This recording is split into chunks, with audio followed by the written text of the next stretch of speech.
கேரள மாநிலம் திருச்சூரில் இருந்து போதை மருந்து கடத்தி வருவதாக கொச்சி போலீசாருக்கு கிடைத்த தகவலின்படி தீவிர வாகன பரிசோதனை செய்து வந்தனர்.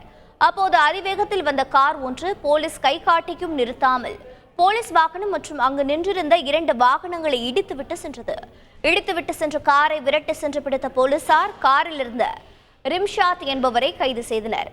அஜ்மல் என்ற நபரை பெரும்பாவூர் போலீசார் கைது செய்தது. காரில் இருந்த 3வது நபரை போலீசார் தேடி வருகின்றனர்.